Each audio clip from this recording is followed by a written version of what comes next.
দর্শক আসসালামু আলাইকুম, আপনাদের স্বাগত জানাচ্ছি সপ্তাহের আলোচিত বিষয় নিয়ে বাংলা ভিশনের বিশেষ আয়োজন যে কথা বলতে চাই অনুষ্ঠানে। আপনাদের সঙ্গে আছি আমি জিয়া খান। দর্শক, আপনারা জানেন এই অনুষ্ঠানের মাধ্যমে আমরা সমসাময়িক বিভিন্ন বিষয় নিয়ে আলোচনা করে থাকি। আজ আমাদের আলোচনার বিষয় বাংলাদেশ ও বিশ্ব।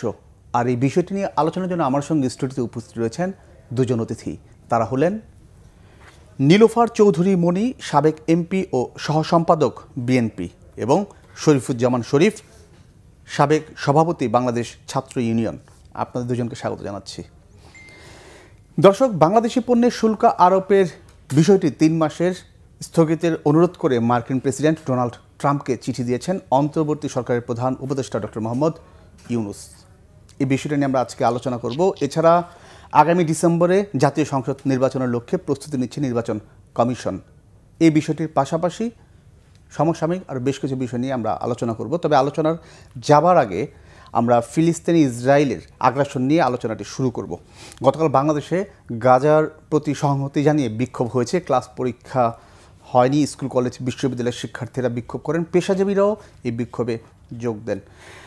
গাজা ভূখণ্ডের অর্ধেক ইসরায়েলের দখলে। মানবিক বিপর্যয়ের বিপক্ষে প্রতিবাদ সারা বিশ্বে। সেসব তোয়াক্কা না করে ইসরায়েলি গণহত্যা অব্যাহত। মনিয়াপা, ভবিষ্যৎ কি, কোন দিকে যাচ্ছে? আসলে ইসরায়েল তো কিছুই শুনতেছে না। ধন্যবাদ আপনাকে। যারা শুনছেন আমার শুভেচ্ছা অভিনন্দন, আমার সহ আলোচককে শুভেচ্ছা। দেখেন যে সারা বিশ্বে মুসলিম কিন্তু একদম কম না, একটা পর্যায়ে একটা লেভেলে আছে যে এত মুসলিম, সেই এত মুসলিমের মধ্যেও কিন্তু গাজাটাকে মানে তিলে তিলে ছন্নছাড়া করে দিল ইসরায়েল, অথচ মুসলিমরা নীরব। এবং সবচেয়ে দুঃখজনক হচ্ছে যে মিডিল ইস্ট, তাদের সাথে ধর্মীয়ভাবে কিন্তু একটা আলাদা সম্পর্ক গাজার বা আপনার ইসরায়েলের ওই আল আকসা মসজিদ নিয়ে। তারাও কিন্তু এটা দুঃখজনক ভীষণভাবে যে তারাও নেপথ্যে হয়তো বা ইসরায়েলের সঙ্গেই আছে, কিন্তু সামনে যেভাবে প্রতিবাদ করা দরকার, যেভাবে পাশে দাঁড়ানো দরকার, সেভাবে পাশে তারা দাঁড়ায় নেয়। এবং সমস্ত বিশ্বের মতো আমি মনে করব যে বাংলাদেশে অবশ্য করার কিছু নাই ওই হিসেবে। তারপরেও যেটা যারা আছে বা যারা ছিল তারা কিন্তু এই আমাদের দেশ স্বাধীন হওয়ার পরে থেকেই কিন্তু বাংলাদেশে একমাত্র সমস্ত পৃথিবী ভ্রমণ করা অ্যাকসেপ্ট ইসরায়েল, সেইখানে কিন্তু সেটা তারা তুলে দিল। তখনও কিন্তু যুদ্ধ চলছিল, কিন্তু এই যুদ্ধটা কিন্তু এই নতুন না, অনেক বছর যাবত। এবং সবশেষে দেখেন যে এই লাস্ট এই যে 20 দিনে শুধু গাজাতেই 490 জন শিশু নিহত হয়েছে। এবং যেভাবে গোলার আগুনে বম্পিংয়ে আপনার মানুষ যে উড়ে পড়তেছে, তার খণ্ড বিখণ্ড মাংসপিণ্ডগুলো, এটা আসলে সহ্য করার মতো না। এটা কোনো মানবিকতা হতে পারে না। এটার নাম যদি মানবিকতা হয় তাও 2025 সালে পৃথিবী যখন বিজ্ঞান যখন এত উন্নত, এবং এই বিজ্ঞানের প্রয়োগটা হচ্ছে কাদের উপর? এই গাজার মুসলিমদের উপর। এটা কিন্তু ধর্মীয় যুদ্ধ, এটা একটা মানে জায়গা দখলের যুদ্ধ ধর্মীয়ভাবে। তো সেইখানে কিন্তু পৃথিবীর মোড়লরা কিন্তু নিশ্চুপ, আবার কিছু মোড়ল আছে ওপেন, তাদেরকে সহযোগিতা করছে, কিছু মোড়ল আছে নেপথ্যে সহযোগিতা করছে, তাদেরকে সহযোগিতা করছে। আমি বলবো যে এখন যে জিনিসটা করেছে সারা বিশ্বে, যে নো ওয়ার্ক নো স্কুল, এই ধরনের একটা প্রোগ্রাম হাতে নিয়েছে, করছে, বাংলাদেশেও হয়েছে। এবং আগামী 12ই এপ্রিল আপনার মার্চ ফর গাজা, এটার জন্য বাংলাদেশেও আমরা দেখলাম যে একটা প্রোগ্রাম হাতে নিয়েছে, যে শাহবাগ থেকে মানিক মিয়া পর্যন্ত।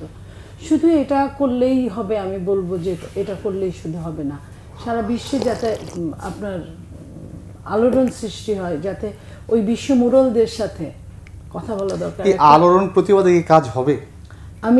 আলোড়ন প্রতিবাদে কাজ হবে না, আবার হবেও আপনার এই কারণে যে আপনার জিও পলিটিক্সে তো এটা তো প্রথমে আগে আপনার আলোচনাতে তো আসতেই হবে। তারপরে আমাদের হয়তো ওই শক্তি নাই, কিন্তু 10-এর লাঠি একে বুঝা। সমস্ত বিশ্বের মুসলিমরা যদি একখানে হয়, তাহলে কিন্তু আমার মনে হয় এই গাজার পাশে আমরা দাঁড়াতেই পারি। আমরা প্রথমে আলোচনা দিয়ে শুরু করবো। আমাদের রাষ্ট্রপ্রধান কি করছেন? উনি গাজার পক্ষে, উনি তো সারা বিশ্বের সবাইকে চেনেন, এই মুরলদেরকে, তাদের সঙ্গে তো অ্যাজ এ মুসলিম হিসেবে, অ্যাজ এ একটা দেশ হিসেবে আরেকটা দেশের পক্ষে থাকা, এটা আমাদের জন্য মনে করি যে এটা আমাদের মানে রাষ্ট্র হিসেবে আপনি আমাদের দেশের কথা বলছেন, আমাদের দেশের অবস্থানটা কি হওয়া উচিত, আমাদের অবস্থানের কথা বলছি। এবং আমি প্রথমে যদি শুরু না করি অন্যকে বলবো কিভাবে? আমি এটা শুরু করেই অন্যকে বলতে চাই, অন্যকেও বলতে চাই, আমি নিজেও শুরু করতে চাই। অন্তত পক্ষে ঘৃণা করতে পারি, অন্তত পক্ষে তাদেরকে অ্যাভয়েড করতে পারি, তাদেরকে, কারণ তাদেরকে অ্যাভয়েড আমি বলতে বুঝাচ্ছি যারা এই যুদ্ধের সঙ্গে জড়িত তাদের কিন্তু সারা বিশ্বে কিন্তু তাদের জালটা বিস্তার লাভ করেছে অনেক আগে থেকেই। তাদের জিনিসগুলো যদি আমরা অ্যাভয়েড করি তাহলে এটার মধ্যে বাংলাদেশ 18-20 কোটি মানুষের দেশ, যদি আমরা অ্যাভয়েড করি আমরা অনেক কিছুই করতে পারি। ধন্যবাদ আপা, আমি আসবো আপনার কাছে এই বিষয়ে। শরীফ ভাই, এই যে ইসরায়েলি যে সহিংসতা, এর পিছনে যুক্তরাষ্ট্র প্রশাসন তাদের যে ভূমিকা একদম ক্লিয়ার, যে তারা এখন আজকের ট্রাম্পের যে বিবৃতি, সে ইসরায়েলের পক্ষে কথা বলেছে। এবং আপনি দেখেছেন তাদের যে যারাই ক্ষমতায় আসুক, কি রিপাবলিক কিংবা ডেমোক্রেট, যারাই ক্ষমতায় থাকুক তারা ইসরায়েলকে সমর্থন দিয়ে আসছে। তাহলে কিভাবে সম্ভব? কারণ বিশ্বমোড়লদের একদম টপ যে পজিশনে আছে সেটা যদি বলা যায় তাহলে আমেরিকা, তাহলে কিভাবে সম্ভব এই যুদ্ধ বন্ধ কিংবা সম্ভাবনাটা কোন জায়গাটায় আসলে? আপনাকে ধন্যবাদ, দর্শক শ্রোতাদেরকে ধন্যবাদ, আমার সাথের আলোচকের শুভেচ্ছা। ফিলিস্তিন ইস্যুটা এটা শুধুমাত্র ধর্মের কারণেই আমি এটা মনে করি না, এর সাথে আন্তর্জাতিক রাজনীতি আছে এবং পৃথিবীতে এককেন্দ্রিক পৃথিবী হওয়ার যে কুফলটা সেটা আমরা এখন দেখতে পাচ্ছি। আমি একেবারে নিজেকে কনভিন্স করেই আপনাকে বলতে পারি, আজকে যদি সোভিয়েত ইউনিয়ন থাকতো তাহলে গাজাবাসীর জীবনে এই নিষ্ঠুরতম ঘটনাগুলো তাদের জীবনে ঘটতো না। এবং যতদিন পর্যন্ত পৃথিবী দুই ভাগে বিভক্ত ছিল, ন্যাটো এবং ওয়ারশো, ততক্ষণ পর্যন্ত পৃথিবীতে যে শক্তির ভারসাম্যটা ছিল আজকে সেটি নেই। এবং এককেন্দ্রিক পৃথিবী হয়ে যাওয়ার কারণে আমেরিকা যা খুশি তাই করছে এবং আমেরিকার সাথে তার যে দালাল যে দেশগুলো তারা এর সঙ্গে যুক্ত হয়েছে। জাতিসংঘের সাধারণ পরিষদের অধিবেশনগুলোতে এর আগে আমরা কিন্তু ল্যাটিন আমেরিকার যে বামপন্থী যায় দেশগুলো আছে তারা এখানে এসে যেভাবে দৃঢ়তার সাথে কথা বলেছে ফিলিস্তিনের অধিকারের প্রশ্নে, আমরা কিন্তু সেই জায়গায় পৃথিবীর যে ওয়াইসিভুক্ত যে দেশগুলো তাদের সেই জায়গাটা দেখিনি। আমি মনে করি যে এইখানে যদি ওয়াইসিভুক্ত দেশগুলো, এমনকি আপনি লক্ষ্য করবেন যে ফিলিস্তিনের প্রতিবেশী যে দেশগুলো আছে তারাও কিন্তু ফিলিস্তিনকে সহযোগিতাটা করছে না। এখন আমরা এই জায়গা থেকে কি করতে পারি? আমরা যেটা প্রথমে করতে পারি বা করা উচিত, তাদের যে পলিটিক্সটা আপনাকে বুঝতে হবে। বাংলাদেশে জাতিসংঘের প্রতিনিধি এসে মিয়ানমারের শিশুদের জন্য জাতিসংঘের মহাসচিব যেভাবে কান্নাকাটি করে উখিয়ার মাটিকে একেবারে কাদা বানিয়ে ফেলেন, সেই জাতিসংঘ কেন ওই মিয়ানমারের গাজার শিশুদের জন্য কাঁদে না? এই পলিটিক্সটা আপনাকে সেই রাজনীতিটা আপনার কাছ থেকে শুনবো, রাজনীতির বিষয়টা একটু বলেন। আমরা পৃথিবীকে আমেরিকা নিয়ন্ত্রণ করতে চাইছি এবং তার যে ইকোনমি, তার যে ডলারের আধিপত্য সারা পৃথিবীতে সেটাকে টিকিয়ে রাখতে চায় এবং এটি টিকিয়ে রাখতে হলে তাকে যুদ্ধ ইত্যাদি ইত্যাদি এই ধরনের কর্মকাণ্ডের ভেতরে তাকে যুক্ত থাকতে হবে। কিন্তু আমরা যখন কথাগুলো বলি আমরা প্রপার জায়গাটা অ্যাড্রেস করি না। আপনার বাড়িতে ডাকাত এসেছে, ডাকাতি করে নিয়ে গেল, আপনি অভিযোগ করছেন ডাকাতের হাতে যে বন্দুকটা ছিল সেটাকে, ডাকাতের অপরাধটাকে আপনি অন্যদিকে নিয়ে যাচ্ছেন। ফিলিস্তিন এই যে সারা পৃথিবীতে ফিলিস্তিনের মানুষের উপরে যে গণহত্যাটা চলছে, ইসরায়েল যে সারা পৃথিবীর মানুষের মতামতকে উপেক্ষা করে এই কাজটি করছে, এর পেছনে একমাত্র সহযোগিতা, সবথেকে বড় সহযোগী হচ্ছে আমেরিকা। এবং আমেরিকার যে পলিসি, সাম্রাজ্যবাদী যে নীতি, সেই নীতির কারণে এটি হচ্ছে। আজকে আমরা ফিলিস্তিনের গণহত্যা দেখছি। এই আমেরিকা ইরাকে পরমাণু অস্ত্রের নাম করে সেখানে মানুষ মারেনি, মেরেছে। মধ্যপ্রাচ্যের একটা একটা দেশকে ধরে ধরে ডিভাইড অ্যান্ড রুল করে এক একটা দেশকে ধ্বংস করে দেয়নি, দিয়েছে। কিন্তু সেই আমেরিকার প্রতি, আমেরিকার পলিসি, আমি জনগণের কথা বলছি না, আমেরিকার পলিসির প্রতি আমাদের যে ক্রিটিকগুলো, সেই ক্রিটিকগুলো কি আমরা প্রপারলি করি না। আপনি সারা পৃথিবীতে যে বিক্ষোভগুলো হচ্ছে আপনি খেয়াল করে দেখবেন, মিডল ইস্টের যে মুসলিম কান্ট্রিগুলো ইনক্লুডিং তুরস্ক, যে এই সময়কালে মুসলিম কমিউনিটির মাতব্বর হিসাবে নিজেকে তুলে ধরার চেষ্টা করে, আপনি সেখানকার বিক্ষোভ আর যে সমস্ত দেশগুলো ওই অন্য ধর্মের মানুষের যে মেজরিটির যে জায়গাগুলো, আপনি আমেরিকার কথা বলেন, আপনি ইউকের কথা বলেন, আপনি ইউরোপের দেশগুলোর কথা বলেন, সেখানে কিন্তু মানুষ নেমেছে, সেখানে কিন্তু মানুষ প্রতিবাদ জানাচ্ছে।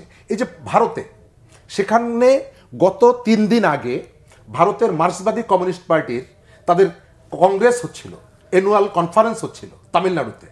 তারা সেখানে ফিলিস্তিনিদের প্রতি সংহতি জানিয়ে ওই কংগ্রেসের যে ডেলিগেটরা যারা এসেছেন প্রত্যেকে একদিন ফিলিস্তিনের পোশাক পরেছেন সংহতি জানিয়ে। কিন্তু আপনি যখন পলিটিক্সের জায়গায় এই যে ইউনিটিগুলো, সেই ইউনিটিগুলো যখন আপনি বিভক্ত করে ফেলেন, আপনাকে মনে রাখতে হবে আমেরিকা যতদিন পর্যন্ত তার যে ডলারের আধিপত্য থাকবে, আমেরিকার রাজনীতির আধিপত্য থাকবে, ততদিন পর্যন্ত তাদের হয় গাজা অথবা অন্য জায়গায় অথবা বাগদাদ অথবা সিরিয়া কোনো না কোনো জায়গায় সে তার এই যুদ্ধ ব্যবসাটা করবে। সুতরাং আপনাকে লড়াইটা করতে হবে এই যে ফিলিস্তিনের ইসরায়েলের জায়নবাদের বিরুদ্ধে, ফিলিস্তিনের এই গণহত্যার বিরুদ্ধে, ফিলিস্তিনের যে তাদের যে নিয়ন্ত্রণ অধিকার একটা স্বতন্ত্র রাষ্ট্রের পক্ষে, একই সঙ্গে আমেরিকার এই যে সাম্রাজ্যবাদী যে নীতি, সেই নীতির বিরুদ্ধে আপনাকে কথা। শরীফ ভাই, মনিয়াপা, আপনি শুরুতে যে বিষয়টা বলে গেছিলেন যে মুসলিম বিশ্বের যে নেতারা যে তাদের যে তারা যে ইনঅ্যাক্টিভ হয়ে আছে, পাশাপাশি একের পর এক কিন্তু আমেরিকার যে সাম্রাজ্যবাদ যেটা, সেটা কিন্তু এই মুসলিম বিশ্বের দিকে যাচ্ছে, তারপরেও তারা নীরব। এই স্বার্থটা কি আসলে তাদের?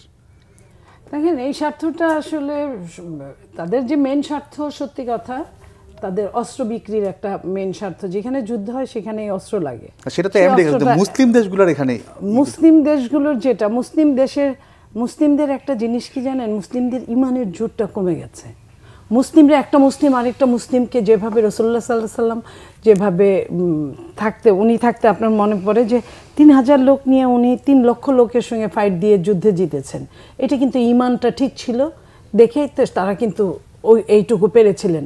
কিন্তু এখন যেটা হয়েছে, এখন সবাই দৌড়াচ্ছে আপনার টাকার পিছনে, নিজের সুখ স্বাচ্ছন্দ্যের পিছনে। মুসলিমরা মুখে মুখে তাদের মুসলিম ধর্মটা আছে, কার্যকলাপে তাদের নাই। তারা অন্যায়কে তারা ন্যায় হিসেবে এখন মেনে নিয়েছে।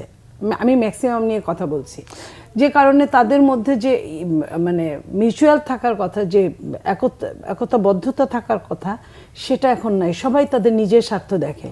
নিজের স্বার্থ দেখতে গিয়ে কিন্তু কাউকে কেউ বাঁচাতে পারছে না।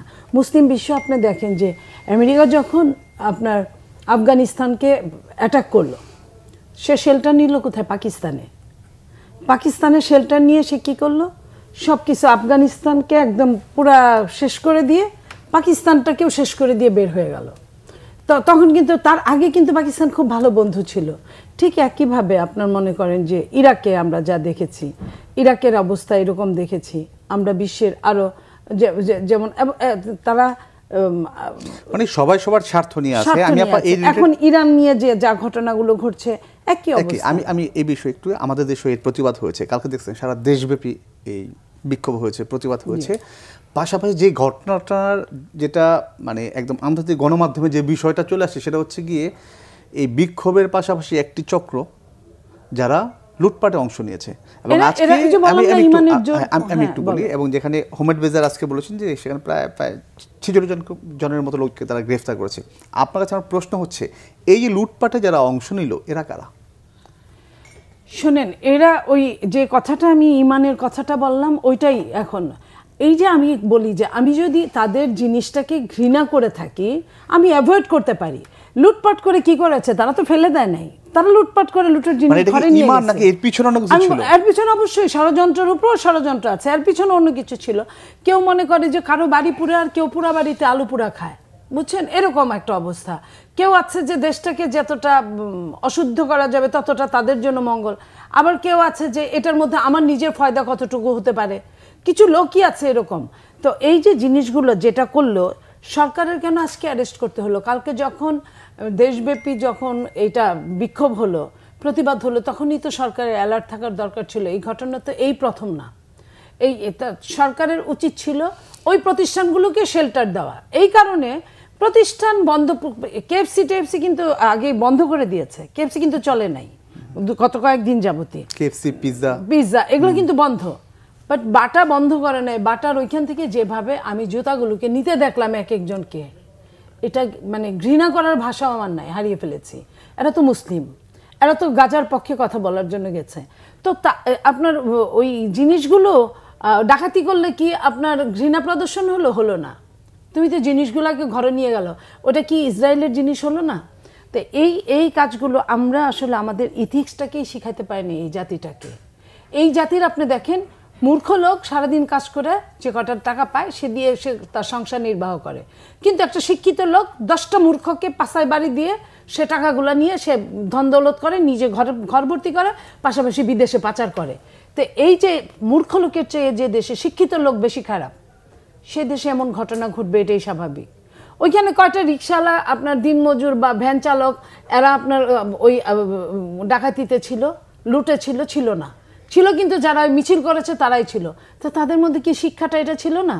আমি যদি দেখতাম যে হ্যাঁ একটা পিস ওইখানে কি হতো, আমি যদি হতাম আমি হ্যাঁ করতাম, যদি আমি ওরকম হতাম, তাহলে আমি একটা জুতার পিস নিয়ে আমি আগুন জ্বালায় একটা প্রতীকী আমি একটা করতে পারতাম, আর সব ঠিক থাকতো। সেই জুতা তো মালিক তো বাংলাদেশি, সে তো মুসলিম হতে পারে, কারণ সে তো কিনে নিয়ে আসছে, তার তো এখন এটার জন্য ইসরায়েল কোনো না। মনে আসবো আমি আপনার কাছে। শরীফ ভাই, একই বিষয় একটু আসি, যে সময় এই ঘটনাটা ঘটলো ঠিক একই সময় আমাদের দেশে বিনিয়োগ সম্মেলন হচ্ছে, 500 বিনিয়োগকারী বাংলাদেশে, যেখানে এই সরকার এখন চেষ্টা করতেছে এই দেশটাকে বিনিয়োগ বান্ধব অর্থনীতি হিসেবে রূপ নেওয়ার জন্য। ওই সময় এই ধরনের ঘটনা এর ইফেক্টটা আসলে কি? ধন্যবাদ আপা, অনেক কথাই বললেন। এক সময় বলা হতো যে রাজা যদি না চায় তাহলে পৃথিবীর কোথাও দাঙ্গা হয় না। আমার কাছে এখন মনে হয় সরকার যদি না চায় তাহলে এই মব হয় না। সরকার চায়, অথবা সরকারের কেউ চায় বলেই এই ঘটনাগুলো ঘটে। কালকে খুলনায় যে বাটার দোকানটা লুট হয়েছে, আমার কাছে মনে হয় যে এগুলো হচ্ছে কতগুলো অজুহাত, কতগুলো উসিলাকে কেন্দ্র করে কিছু মানুষ আছে, তারা সবসময় চেষ্টা করে কিভাবে এই লুটপাট ইত্যাদি ইত্যাদি করা যায়, এবং দেশের মধ্যে সবসময় একটা অস্থিরতা কিভাবে তৈরি করে রাখা যায়।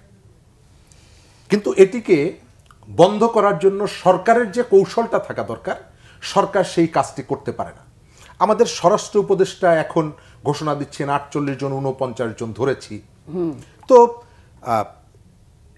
ওইখানে তো পুলিশ ছিল, ম্যাজিস্ট্রেসি পাওয়ার নিয়ে সেনাবাহিনী মাঠে থাকার পরে সিলেটের ওই স্পট থেকে কেন 3 জন মানুষকে ধরা হবে, সেখানে কেন 50 জনকে ধরা গেল না?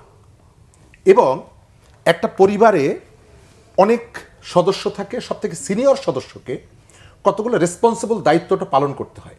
গতকালকে এই ধরনের একটা পরিস্থিতিতে আমাদের আইন উপদেষ্টা তিনি একটা চার্ট দিয়েছেন, একটা ভিডিও শেয়ার করলেন যে এই পণ্যগুলো আমরা বয়কট করতে হবে, ইসরায়েলি পণ্য। আমি মনে করি কি জানেন, এই জায়গাগুলোতে এই যে নিষ্ঠুর হত্যাকাণ্ডটি, পাবলিকের প্রতিক্রিয়া এক ধরনের হবে, যারা রেসপন্সিবল জায়গায় আছেন তাদের প্রতিক্রিয়া পাবলিকের প্রতিক্রিয়ার সাথে এক হবে না। আপনাকে অবশ্যই খেয়াল রাখতে হবে।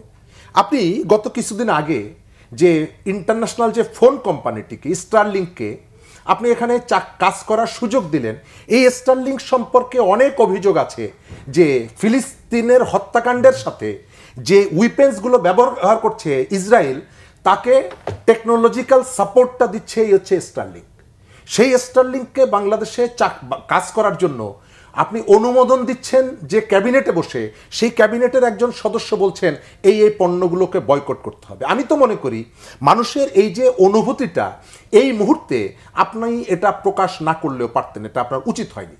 আপনি রেসপন্সিবল জায়গায় বসে রেসপন্সিবল দায়িত্বটা আপনি পালন করেননি আইন উপদেষ্টা। কেন? আপনি এটা জানেন যে 50টা দেশের প্রতিনিধিরা এখানে এসেছেন। ডক্টর মোহাম্মদ ইউনূস তার পার্সোনাল ইমেজকে ব্যবহার করে, সরকার তার চেইনকে ব্যবহার করে এদেরকে নিয়ে এসেছেন। কেন? সোনারগাঁ হোটেলে বা কোনো হোটেলে 3 দিন রেখে তাদেরকে পাঠানোর জন্য না, তারা আমাদের ইকোনমিতে একটা পজিটিভ ইম্প্যাক্ট রাখতে চান। ঠিক সেই মুহূর্তে একজন উপদেষ্টা এই কাজটা তার করা উচিত হয়নি। আমি যদি বলি যে এর ভেতর থেকে কেউ আরো একটু উদ্বুদ্ধ হয়েছে যে আমি এইখানে এইখানে হামলা করব। এবং আমরা কিন্তু দেখতে পাচ্ছি যে জায়গাগুলোতে হামলা করা হয়েছে তারা কেউ এই প্রক্রিয়ার মধ্যে না, এই ব্যবসার সাথে, এই ইসরায়েলের সাথে তাদের সম্পর্ক নেই। যদি সম্পর্কও থাকে, আপনি মিডল ইস্টের সমস্ত জায়গাগুলোতে এরা কি ব্যবসা করছে না? করছে। গতকালকেও ইসরায়েলের একজন মন্ত্রী তিনি আরব আমিরাত সফর করেছেন। আর এখানে আপনি অজুহাত খুঁজছেন ওই যে মবের যে প্র্যাকটিসটা, এটা আমরা এখন পর্যন্ত বন্ধ করিনি এবং সরকার নানা কায়দায় এটাকে তার নিজের পলিটিক্যাল কারণে আমার ধারণা এটাকে এখনো টিকিয়ে রাখছে। গতকালকে সিলেটে যা হয়েছে, আজকে গাজীপুরে যা হয়েছে, এর দায়ভার সরকার এড়াতে পারে না। সরকার যদি শক্ত হতো, ঘটনা ঘটার পরে, গতকালকে দেখলাম আইজি সাহেব বলেছেন যে আমাদের কাছে ভিডিও আছে, তো আমি বলি যে ওই ভিডিওটা ভাবিকে নিয়ে দেখবেন মাঝে মাঝে, আপনার কাছে ভিডিও আছে, তো এই ভিডিও থেকে আপনার লাভটা কি হলো?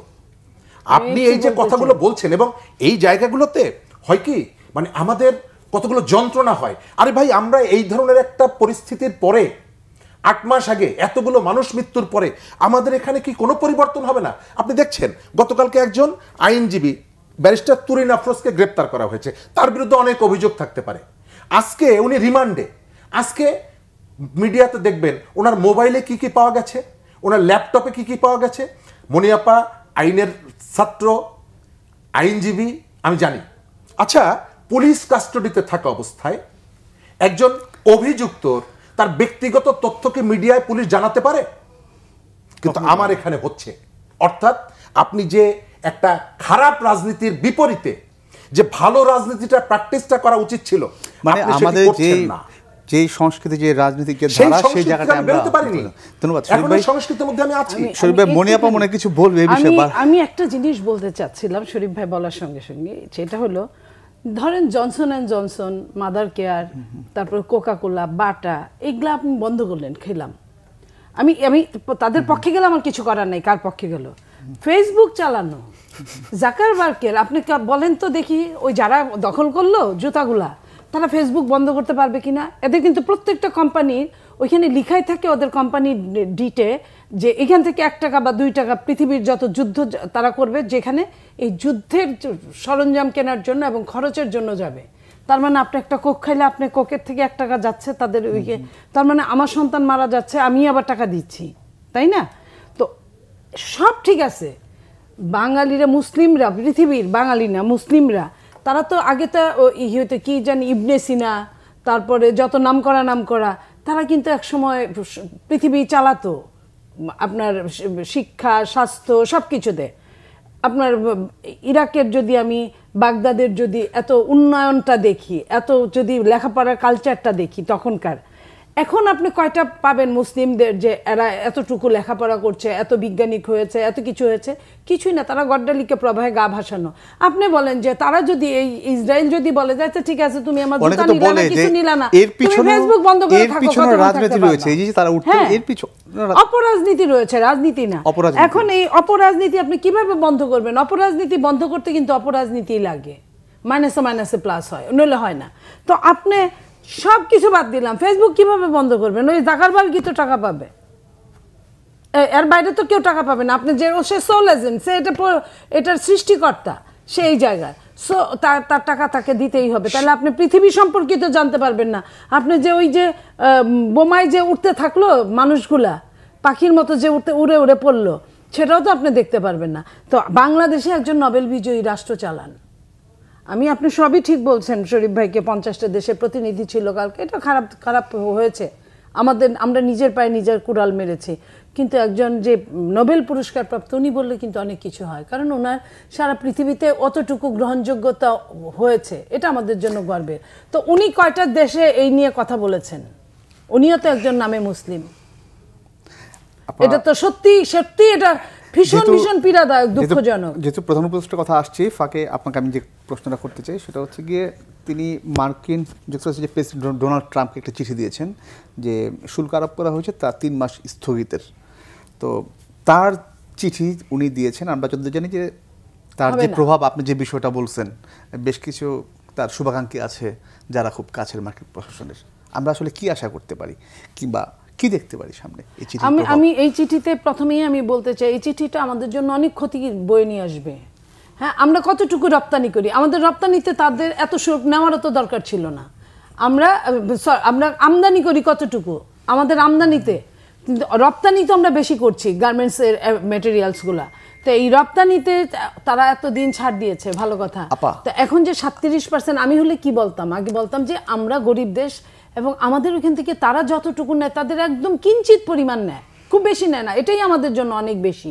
তো সেইখানে আমি বলতাম যে আগে কিছু কমানো, তারপরে না 3 মাস দিল, 3 মাস দেখতে দেখতে চলে যাবে। 3 মাসে যদি আপনি কিছু ছাড়ও দেয় তারপরে কি হবে নেক্সট? তার মানে আপনার কথা হচ্ছে ক্ষতি বয়ে আনবে। আমরা এই বিষয়ে আরো কিছু কথা শুনবো। দর্শক, এই মুহূর্তে দিচ্ছি ছোট্ট একটা বিরতি, সঙ্গেই থাকুন।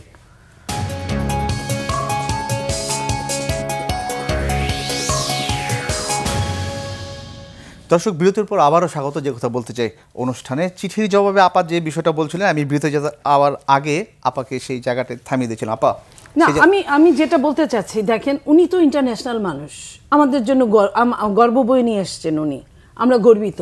কিন্তু উনি ইন্টারন্যাশনাল মানুষ হওয়ার পরে উনি 3 মাস কিভাবে বললেন?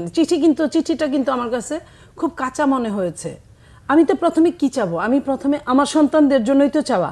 এটা তো 1 টাকা আসলে আমি আপনি সবাই ভাগ করে পাবো। তো এই রেমিটেন্সটা আমাদের বন্ধ হয়ে যাবে। বিশ্বের অনেক দেশে কিন্তু বেশ কিছু ছাড় দিয়েছে।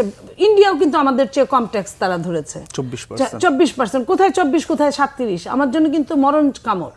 সো আমি কেন এটা বললাম না যে প্লিজ সহনীয় পর্যায়ে রাখেন, আরেকটু কমান, নাম্বার 1। নাম্বার 2, প্রথমেই কি বলেছি, যখন 37% আসলো বলছে এটা কোনো লস হবে না।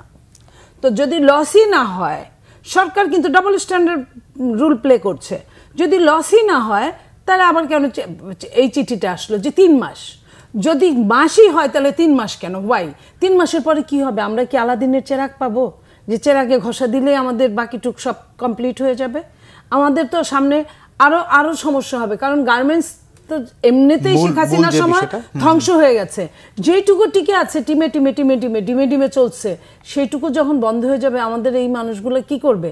80 লক্ষ নারী এই প্রতিষ্ঠানে কাজ করে, এই প্রতিষ্ঠানে, এবং এই নারীদের যখন আঙ্গুলটা বন্ধ হয়ে যাবে তখন পুরুষদের উপর প্রেসার পড়বে। আমি সেটাই বলছি, পুরুষদের একের ইনকামে তার বাচ্চা মানুষ হতে পারবে না, তার সংসার চলবে না, তার ঘর ভাড়া দিতে পারবে না। তখন কি হবে? জাতিটাই তো একটা ধাক্কার মধ্যে পড়ে যাবে। তো এই ধাক্কাটা কি এই সরকার বুঝতে পারছে না? উনি তো ব্যবসা বান্ধব সরকার শুনেছি। তো ব্যবসা বান্ধব সরকারকে আমার মতো একেবারে গবেট মানুষ তো বুদ্ধি দিতে পারে না। ধন্যবাদ আপা।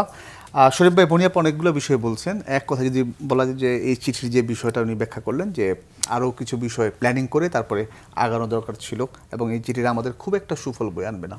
আপনার কাছে শুনবো। ধন্যবাদ। আমি স্পষ্ট করে মনে করি যে প্রথম জায়গাটায় এটা একটা যুদ্ধ। এই যুদ্ধটা আপনি কিভাবে করবেন, আপনার যুদ্ধর কৌশলটা ঠিক করা দরকার, এবং পারফেক্ট যে লোক তাদেরকে দিয়ে যুদ্ধর পরিকল্পনা নেওয়া দরকার। আপনার যে চৌবাচ্চা ইকোনমিস্ট, আপনার যে আশপাশে যারা কাজ করছেন তাদের কাছ থেকে যে ধরনের দায়িত্বহীন বক্তব্য, আপা যেটা বললেন, আপনি ঘোষণা দিয়ে দিচ্ছেন যে এর ভেতর থেকে আমাদের কোনো লস হবে না, বরং লাভ হবে। যদি আপনার লাভ হয় তাহলে আপনি কেন 48 ঘন্টার মধ্যে 2টো চিঠি পাঠাচ্ছেন এবং 3 মাস এই লাভটাকে আপনি বন্ধ করার কথা বলছেন? তার অর্থ হচ্ছে আপনি এই যে ঘোষণাটা দিয়েছিলেন এটা এক ধরনের বালখিল্যতা। আমাদের প্রধান উপদেষ্টার কয়েকজন অফিসিয়াল ব্যক্তি এই ধরনের বালখিল্য সুলভ আচরণ প্রায় প্রতিনিয়ত করছেন। আমি এই ইস্যুতে বাংলাদেশে যারা অনেক দিন ধরে কাজ করেন, আমি 2-3টা অর্গানাইজেশনের তাদের প্রতিক্রিয়াটা বোঝার চেষ্টা করেছি। সিপিডির একটা স্ট্যান্ড আছে, বাংলাদেশের ট্রেড এবং এই শুল্ক নিয়ে কাজ করে। তারা একটা কথা বলেছেন। আমাদের এখানে একজন ইন্টারন্যাশনাল ইকোনমির সঙ্গে সম্পৃক্ত ডক্টর জাহিদ হোসেন, তিনিও কতগুলো কথা বলেছেন। এবং সর্বশেষ গতকালকে ডক্টর রেহমান সোবহান, তিনিও কয়েকটা কথা বলেছেন। আমি মনে করি যে সরকারের এই পরিস্থিতিতে এই ধরনের যারা আছেন, যাদের এই বিষয় নিয়ে কাজ করার দীর্ঘ অভিজ্ঞতা আছে, শুধু সরকারের যে বডিগুলো আছে তার প্রতিনিধি নিয়ে না, তার বাইরে যারা কাজ করছেন তাদের মতামতটা শোনা উচিত, তাদের কাছ থেকে কৌশলটা জানা উচিত। এবং আমি খুবই ইম্পর্টেন্ট মনে করি ডক্টর রেহমান সোবহান যে পরামর্শটা দিয়েছে, শুধুমাত্র আমেরিকা বেস আপনার এই যে তৈরি পোশাক রপ্তানির যে টার্গেটটা, সেখান থেকে আপনার বিকল্প বাজার আপনাকে খুঁজতে হবে। আপনি যাই বলেন না কেন, আমাদের এখানে যে ক্রেতারা আসেন তারা আমাদেরকে ভালোবেসে আসেন না। আমরা কতগুলো শর্ত ফুলফিল করি, আমরা প্রপার টাইমে সাপ্লাইটা দিই, আমাদের এখানে কম দামে কম শ্রম এটা পাওয়া যায়, সেই কারণে তারা আসেন। আমাদের একটা অপরচুনিটি এর মধ্যে আছে। পোশাক খাতে যারা আমাদের মূল প্রতিদ্বন্দ্বী, শ্রীলঙ্কা এবং আফ্রিকার কয়েকটা দেশ, আমাদের তুলনায় তাদের উপরে আরোপিত কর কিন্তু অনেক বেশি। শরীফ ভাই, কানাডা এবং চায়না তারা উল্টো কর আরোপ করেছে। ওই জায়গাটা আমরা তো যেতে পারবো না, ওই যাওয়াটা, ওই ফাইটটা আমাদের পক্ষে সম্ভব না। এবং আপনি জানেন যে আমাদের ওই জায়গাটা অন্য কিছু করণীয়। আমি ওই জায়গাটাই আসছি। আমি সেই কারণে বললাম, যার যে দায়িত্ব, যারা যে কাজে অভ্যস্ত, আপনি তাদের মতামতটা শোনেন। আমাদের অপরচুনিটির জায়গাটা আমি মনে করি যে আমাদের পোশাক খাত, পোশাক রপ্তানিতে আমাদের যে প্রতিদ্বন্দ্বী যারা, তার মধ্যে শ্রীলঙ্কার কথা বললাম, তার মধ্যে আফ্রিকার কয়েকটা দেশ আছে, ভিয়েতনাম সহ, তাদের এই শুল্কের হার কিন্তু অনেক বেশি। সুতরাং এই জায়গাটায় যেমন একটা অপরচুনিটি আছে, আবার চ্যালেঞ্জের জায়গাটা হচ্ছে আমাদের প্রতিবেশী যে দেশগুলো, সেই দেশগুলো যাদের সাথে আমাদেরকে কিন্তু কম্পিটিশন করতে হয়, তাদের, আপনি ইন্ডিয়ার কথা বলেছেন, পাকিস্তানের কথা বলেছেন, তাদের কিন্তু ট্যাক্সের রেটটা আমাদের থেকে কম। সুতরাং এটা আমাদের জন্য একটা চ্যালেঞ্জ। এবং এই দুটোকে পাশাপাশি রেখে আমি ফাইটটা কিভাবে দিব, এইটার জন্য আমি মনে করি যে এই সেক্টরে এক্সপার্ট যারা আছেন তাদের মতামতটা নেন। এবং গত 2 দিন 3 দিন ধরে সরকারের দায়িত্বশীল, এবং তাদের মধ্যে আমি একবার স্পেসিফিক বলি, আমি মনে করি যে আমাদের তথ্য উপদেশ সচিব যিনি আছেন, প্রধান উপদেষ্টার প্রেস সেক্রেটারি, তাকে বলা উচিত যে এই জায়গাগুলোতে আপনি কথা বলেন, এই জায়গাগুলোতে আপনি কথা বলেন না। কারণ অনেক বক্তব্য তার সমাজে বিতর্ক তৈরি করছে, হাস্যরসের অবস্থা তৈরি করছে, এবং ভুল ইনফরমেশন, ডিসইনফরমেশন নিয়ে আসছে। শেখ হাসিনাকে ফেরত দেওয়ার ব্যাপারে আজকে যদি আপনি দেখেন, পররাষ্ট্র উপদেষ্টা যা বলেছেন, ডক্টর খলিলুর রহমান যা বলেছেন, তার সাথে প্রেস সেক্রেটারির বক্তব্যের কোনো মিল নাই, যেটা গত 2 দিন আগে বলেছেন। সুতরাং এই ধরনের সেন্সিটিভ একটা সময়ে আপনারা যারাই এখানে কথা বলবেন, দেশকে নিয়ে ভেতর এবং বাইরের থেকে যখন ষড়যন্ত্র হচ্ছে, তখন আপনাকে এই জায়গাটায় খুব সতর্কতার সাথে, এবং এই সতর্কতাটা প্রথম পালন করতে হবে সরকারকে, সরকারের বডির মধ্যে আছে যারা, তাদেরকে। এখানে ষড়যন্ত্রের বিষয়টা যেমন আছে, এমনও থাকতে পারে যে কন্ট্রোল নেই, হতে পারে। আমি কোনো সমন্বয় দেখছি না। এবং কেউ কেউ মনে করছে বেশি কথা বলাই হচ্ছে, এবং বেশি কথা বলার ভেতর থেকে আমি হাসান মাহমুদের পর্যায়ে যেতে চাই। সেটা যদি কেউ যেতে চান, আমরা তো নিষেধ করতে পারবো না। শরীফ ভাই, মনিয়াপা গতকালকে ইসি যে বিষয়টা বলছে যে ডিসেম্বরে নির্বাচনের যে প্রস্তুতি তারা অলরেডি শুরু করছে, কিন্তু বিষয় হচ্ছে যে নির্বাচন হবে, কবে হবে সেটা সম্পূর্ণ অন্তত সরকার উপর নির্ভর করে। আপনার কাছে আমার যে বিষয়টা প্রশ্ন, সেটা হচ্ছে ডিসেম্বর নির্বাচনে অনড় বিএনপি, তবে দাবি জোরালো করতে আপনারা কী ধরনের পদক্ষেপ নিচ্ছেন? আরেকটা বিষয় হচ্ছে কি যে এই ঈদের ছুটিতে বিএনপি সহ নাগরিক পার্টি, জাতীয় পার্টি এবং অন্য যে দলগুলো তারা জনসংযোগ করেছে। অনেকে বলছে বিএনপি সমস্যা হলো এই সব ধরনের আসনে সম্ভাব্য একাধিক প্রার্থী, যা কোথাও কোথাও চ্যালেঞ্জের মুখোমুখি করতে হবে বিএনপিকে। জি, না, কথা ঠিকই বলেছেন। প্রথমে যেটা হলো যে ইলেকশন ডিসেম্বরে হলে তো খুবই ভালো। যদি ডিসেম্বরের মধ্যে ইলেকশন না হয়, সময়ই বলে দিবে কি করবে। কারণ প্রত্যেকটা দলই কিন্তু চাচ্ছে নির্বাচন। 2-1টা দল যারা মনে করে যে যত দেরিতে হবে তাদের হয়তো শক্তি বাড়বে, সামর্থ্য বাড়বে, তাদের কথাটা ভিন্ন। যদি আমি গণতন্ত্রের কথা বলি, গণতন্ত্রে যা বলে, সংখ্যাগরিষ্ঠ যা বলে সেটাই শুনতে হবে। গেল, সরকার বলেছে যে জুন নাগাদ পর্যন্ত হবেই হবে নির্বাচন। যদি তাই হয়, তাহলে সরকার রোডম্যাপ দিতে ক্ষতি কি? রোডম্যাপ কিন্তু দিচ্ছে না কেউই। রোডম্যাপটা কবে, কখন, কবে তফসিল ঘোষণা হবে, কত তারিখে কি, এটা কিন্তু বলে দিতেই পারে, সেটা দিচ্ছে না। এবং সরকারের হ্যান্ডসগুলো, বিভিন্ন হ্যান্ডসগুলো যারা উপদেষ্টা মণ্ডলীর সদস্য বা নতুন দল, যেটা সরকারি পরিচালনা করে, প্রকারান্তরে বোঝাই যায়। কারণ আমি বা আপনি যে এখানে যাব, একটা জায়গায়, একটা জেলায় বা থানায় বা কোথাও আপনার, আর ওরা একজন যাবে, ওদেরকে সরকার নিয়ে যে মানে প্রশাসন ওদেরকে নিয়ে যে তুলু করে, তাতেই বোঝা যায় যে এখানে পিছনে কার অবদান, এইটা তো এটা বোঝা যায় সরকারের, এবং সরকার স্বীকারই করেছে যে হ্যাঁ ছাত্রদের রাজনীতি করার অধিকার আছে, তারা করতেই পারে। নতুন দল নিয়ে কি কোনো ভয় আছে বিএনপির? বিএনপি নতুন দল নিয়ে ভয় থাকবে কেন? বিএনপি একটা পুরখাওয়া বহু বছরের রাজনীতির পুরানো দল, প্রায় 50 বছরের কাছাকাছি চলে গেছে বিএনপির বয়স।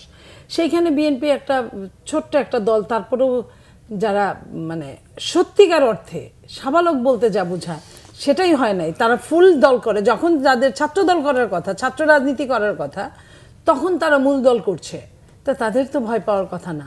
আর তারা ইতিমধ্যে যে কার্যক্রমের মধ্যে ঢুকেই পড়েছে, তাতে তাদের জন্য তারাই যথেষ্ট। তাদের জন্য বিএনপি বা অন্য কোনো দলের এইখানে কিছু বলতে হবে না, তাদের কয়দিন ছেড়ে দিলেই হবে, তারা আবার ব্যাক টু দ্য প্যাভিলিয়ন। তারা তাদের অপকর্মের জন্য, কুকর্মের জন্যই তারা চলে যাবে বা যেতে বাধ্য হবে। সেইখানে আমি মনে করি যে বিএনপি আপনার সময়ই বলে দিবে বিএনপি কি করবে। সঠিক সময় নির্বাচন না হলে ওই যে সোজা আঙ্গুলে ঘি না উঠলে তো আঙ্গুল একটু বাঁকা করতেই হয়। সেক্ষেত্রে কি ধরনের প্ল্যানিং থাকতে পারে আপনাদের? সেক্ষেত্রে সরকারকে একটা চাপ প্রয়োগ করতে হবে সরকারকে, যে কেন তারা নির্বাচন দিবে না। সরকার যত রকমই ভাব দেখাক, বিভিন্নভাবে সরকারও চেষ্টা করছে বিভিন্ন সেক্টরে তার সুনামকে মানে অ্যাডভার্টাইজমেন্ট করার জন্য। আমরা দেখছি এমনকি আপনার হুজুররা তারা খুতবার সঙ্গে সঙ্গে সরকারের গুণগান করছে, যেটা পতিত স্বৈরাচার শাসকের সময় আমরা দেখেছি। আমি সেটাই বলি যে ওই বলে না রবীন্দ্রনাথ বলে গিয়েছিল, রেখেছো বাঙালি করে মানুষ করনি। তো আমাদের সেট চেঞ্জ হয় কিন্তু মনুষ্যত্ব চেঞ্জ হয় না। মনুষ্যত্ব সেই জায়গায় লঙ্কায় যে যায় তারই নাম রাবণ হয়ে যায়। তো এই জায়গাটা আমরা মনে করেছিলাম একটু চেঞ্জ নিয়ে আসবো বা নিয়ে আসবে যারা, একটা অনির্বাচিত সরকার এবং একটা দলবিহীন সরকার, তারাই পারলো না, আর কে পাবে? একটা দল যখন থাকে তখন তো অবশ্যই দলের পক্ষে আমি চাই বা না চাই আমাকে যেতেই হয়, কিন্তু যার দলই নাই সে নিরপেক্ষ হতে পারলো না, এটা জাতির জন্য দুঃখজনক ভীষণভাবে। তবে আমি সরকারকে বলবো আপনার মাধ্যমে, আপনাদের মাধ্যমে সরকারের যেন শুভবুদ্ধিটা থাকে, মেনটেন করে, এই পাছে লোকে কিছু বলের দিকে না তাকায়, নির্বাচনটা যেন। ধন্যবাদ শরীফ ভাই। এই জাতীয় ঐক্যমত্যের কমিশন যখন রাজনৈতিক দলগুলোর সঙ্গে আলোচনায় বসছে, তখন দুটি কথা খুব প্রচলিত। একটি হচ্ছে সংস্কারের কি প্রয়োজন, দ্রুত নির্বাচনের ব্যবস্থা করা হোক। আরেকটা কথা হচ্ছে আপাতত নির্বাচনের প্রয়োজন নেই, যতদিন দরকার এই সরকার থাকুক। ধন্যবাদ। প্রথম জায়গাটা হচ্ছে যে সংস্কারও প্রয়োজন আছে, নির্বাচনও প্রয়োজন আছে। আপনি সংস্কারও কন্টিনিউ করবেন, নির্বাচনের প্রস্তুতিও গ্রহণ করবেন। আপনি সংস্কারের জন্য অনন্তকাল নির্বাচনকে বাধাগ্রস্ত আটকে রাখতে পারবেন না। গণ অভ্যুত্থানের বলার চেষ্টা করা হয় যে গণ অভ্যুত্থানের চেতনার মধ্যে নির্বাচন ছিল না, এটি খুবই সত্যকে চাপা দেওয়া, এটি একটি মিথ্যা প্রচারণা এবং উদ্দেশ্যমূলক প্রচারণা। ঠিক একইভাবে গণ অভ্যুত্থানের চেতনার মধ্যে রাষ্ট্রীয় পৃষ্ঠপোষকতায় রাজনৈতিক দল গঠন করে এবং ওই যে ধার কর্য করে টিউশনির টাকা দিয়ে শত শত গাড়ির বহর নিয়ে সারা দেশে ঘুরে বেড়ানোর কথা ছিল না। আমি মনি আপাদেরকে সমালোচনা করি এবং আমার অবজারভেশন আমি আপনাকে বলি, খুব পরিকল্পিতভাবে বিএনপিকে ঘিরে ফেলা হচ্ছে। সোশ্যাল মিডিয়া থেকে শুরু করে, মাঠ থেকে শুরু করে, দেশের বাইরের থেকে ইউটিউবাররা ভিডিও দিয়ে বিএনপিকে আসামির কাঠ গড়ায় দাঁড় করানোর চেষ্টা করছে। কেন? আপনি নির্বাচনী প্রক্রিয়ায় প্রথম কাজটা, আমি একজন পলিটিক্যাল অ্যাক্টিভিস্ট হিসাবে জানি, প্রথম কাজটা হচ্ছে নির্বাচনের প্রার্থী ঠিক করা। জামাত ইসলাম সারা দেশে নির্বাচনের প্রার্থী ঠিক করেছে, তারা সারা দেশ চষে ফেলছে, বিভিন্ন সোশ্যাল অ্যাক্টিভিটির মধ্যে তারা যাচ্ছে। কিন্তু বিএনপি যখন বলে ভোটের তারিখ দাও, দোষটা হয় বিএনপির। কিন্তু যারা আপনি বিস্কুট দৌড় প্রতিযোগিতা, আপনি জানেন বাঁশি বাজার আগে যারা দৌড় শুরু করেছে তাদের কোনো দোষ দেওয়া হচ্ছে না। বাঁশি বাজার আগে যে ওই যে মার্জিনের দাগের উপরে পা রেখেছে বিএনপিকে আসামির কাঠগড়ায় দাঁড় করা। একটু বলবেন আপনি যে বিষয়টা শুরু করলেন যে বিএনপিকে ঘিরে ফেলা হয়েছে, হ্যাঁ, এটা আলটিমেটলি কোন দিকে যাচ্ছে? এইটার উদ্দেশ্যটা হচ্ছে বাংলাদেশের পলিটিক্সে পলিটিক্যাল ফোর্সকে পর্যায়ক্রমে টার্গেট করো এবং নির্বাচন নিয়ে যত আলোচনা, সংস্কার, দীর্ঘ সব কিছু টার্গেট হচ্ছে জামাতকে স্পেস দেওয়া। আমি পরিষ্কার মনে করি নির্বাচন দেরি করে জামাতকে একটা স্পেস দেওয়ার জন্য, এনসিপিকে স্পেস দেওয়ার জন্য এই আলোচনাগুলো। আমি আপনার কাছে জিজ্ঞেস করি, বাংলাদেশে অনিবন্ধিত বহু দল আছে। 5ই আগস্টের পরে সেনাবাহিনীর সাবেক সদস্যরাও একটা রাজনৈতিক দল গঠন করেছে। তাহলে আপনি সমস্ত আলোচনা সরকারের যে আয়োজনগুলোতে অন্য কোনো অনিবন্ধিত দলকে না ডাকলেও আপনি এনসিপিকে ডাকছেন কেন? অন্য কেউকে ডাকছেন না, শুধু এদেরকে ডাকছেন। এই গণঅভ্যুত্থানকে চেতনাকে ধারণ করে আরো অনেক দল গঠিত হয়েছে, কেউকে ডাকছেন না। আপনি মিডিয়াতে দেখবেন 3টা লোগো দেওয়া হচ্ছে, বিএনপি, এনসিপি, জামাত, অথবা বিএনপি এবং এনসিপি। তার অর্থ হচ্ছে পেছন থেকে একটা অংশ তাদেরকে প্যারালাল হিসাবে বিএনপির কাউন্টার হিসাবে দাঁড় করতে চায়। বিএনপির বহু সমালোচনা আছে, আমিও সমালোচনা করি। বিএনপির কেন্দ্রীয় নেতৃত্ব শৃঙ্খলা ফিরিয়ে আনতে পারে নাই। বিএনপির এক শ্রেণীর কর্মী সাপের 5 পা দেখছে, সবই ঠিক আছে, কিন্তু যারা এই অপরাধগুলো করছে সরকার একজনকে কি গ্রেপ্তার করেছে? বিএনপি তাদের বিরুদ্ধে ব্যবস্থা নিচ্ছে, বহিষ্কার করে দিচ্ছে। বিএনপি তো সরকারে নাই, থানার ডিসি তো বিএনপির না। এবং আপনি খেয়াল করবেন খুব পরিকল্পিতভাবে বিএনপি নীলক্ষেত মার্কেট দখল করেছে, বিএনপি ময়মনসিংহের কেওটখালী বাস স্ট্যান্ড দখল করেছে, কিন্তু ওইখানকার কৃষি বিশ্ববিদ্যালয়ের ভিসির পদ অন্য একটা পলিটিক্যাল পার্টি যে দখল করেছে, বিএনপি সেটি আনতে পারছে না। নীলক্ষেতের ফুটপথের কথাটা আসছে, বিএনপি দখল করেছে, কিন্তু ঢাকা বিশ্ববিদ্যালয়, অমুক বিশ্ববিদ্যালয়, অমুক জেলার যে ডিসির পদ, সচিবের চেয়ার আর একটা পলিটিক্যাল পার্টি দখল করেছে, বিএনপি সেটি বলছে না। এবং বিএনপি ওই যে মিনমিন করছে, মিউ মিউ করছে কেন? সমস্ত রেসপন্সিবিলিটি তার নিতে হবে। দেশে যদি আরো এর থেকে বিপর্যয়কর অবস্থা হয় তাহলে তো আমার বিপদ। কিন্তু ওই যে বিস্কুট দৌড়ে সবাই আগে দৌড় দিল, মাঝামাঝি চলে গেছে, সে এসে বলছে তুমি কেন ভোটের কথা বলছো? বাংলাদেশে এই যে ওয়েবগুলো তৈরি করা হচ্ছে না, যে এই সরকারকে 5 বছর রাখবো কি রাখবো না, সে যেহেতু আমাকে ঈদের সময় কম দামে পটল খাইয়েছে, কম দামে পটল খাওয়ার সাথে এই সরকারের 5 বছর 7 বছরের কোনো সম্পর্ক নেই। এই সরকার ক্ষমতা নিয়েছে, কিছুটা সংস্কার করে একটা নির্বাচনের মধ্য দিয়ে ক্ষমতা হস্তান্তর করবে। এই সময়কালে যদি আমার দেশকে আমেরিকার পর্যায়ে নিয়ে যায়, তারপরেও তাকে 5 বছর রাখার এই যে প্রচারণা, এটার পেছনে উদ্দেশ্যমূলক এবং এর পেছনে একটা পরিকল্পিত টার্গেট আছে। ধন্যবাদ শরীফ ভাই। মনিয়াপা যে কথাগুলো বললেন, এই বিএনপি ধ্বংসের যে নীল নকশা, আপনারা কি একমত যে এটা করা হচ্ছে একদম? সব বিষয়ে আমি একমত না হলেও অনেক বিষয়ে একমত যে বিএনপির সত্যি কথা উনি যেটা বলেছেন, অন্য একটা দল এত কিছু করছে এবং প্রথম থেকে, এবং দেখেন বিএনপিকে যে চাঁদাবাজ বলে, বিএনপির নেতা জনাব তারেক রহমান সাহেব উনি কিন্তু যথেষ্টভাবে শাসন করছেন এখন পর্যন্ত, কন্টিনিউয়াসলি। উনি অনেক হাজারের উপর, 2000-3000-এর উপরে আপনার বহিষ্কার করেছেন এবং প্রত্যেকটা বক্তৃতায় উনি কিন্তু এই কথাগুলো টাচ করছেন একদম সিরিয়াসলি। অথচ যারা কথা বলছে, আজকেও আমি গতকালকেও দেখেছি 16 বছরে এত কিছু পরও বিএনপিকে শেষ করা যায়নি এখন, এবং এখনো যাবে না। যারাই মনে করুক না কেন যে -2 ফর্মুলা করবে, এই ফর্মুলা করবে, ওই ফর্মুলা করবে, এটা আমার মনে হয় ঠিক সম্ভব না। কারণ আপনি দেখেন, আরো একটা বলি যেটা শরীফ ভাই বলে নাই, আর্মিদের কাছে ম্যাজিস্ট্রেসি পাওয়ার আছে। সরকার নিজেও বিএনপির বিপক্ষে কথা বলে বা বলানোর চেষ্টা করে তার বাচ্চা দল দিয়ে। তো আমার কথা হলো, সরকার কেন তাদেরকে অ্যারেস্ট করে না? যদি কেউ অন্যায় করে থাকে, বিএনপি একটা বিশাল বড় দল, যে দলে কিনা 1.5 লাখের উপরে মামলা হয় এবং 50-60 লক্ষ আসামি হয়, তো সেইখানে একটা ইউনিয়নেও বিএনপি একটা বিশাল দল। তো সেইখানে আইনের অনুশাসনটা যদি চালু থাকতো তাহলে তো এই অবস্থাটা হতো না। এবং পাশাপাশি যারা আপনার বড় বড় জায়গাগুলো, প্রতিষ্ঠানগুলো দখল করেছে, আমি এটা খুব গুরুত্বপূর্ণ কথা বলছি, লাইনটা শেষ করি।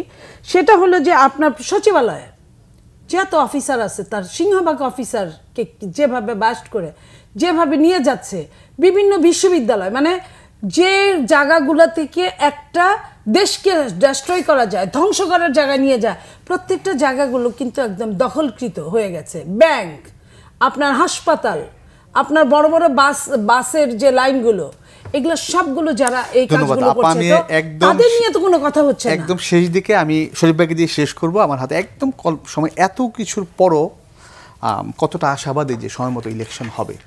এটা নির্ভর করছে জনগণের সচেতনতার উপরে।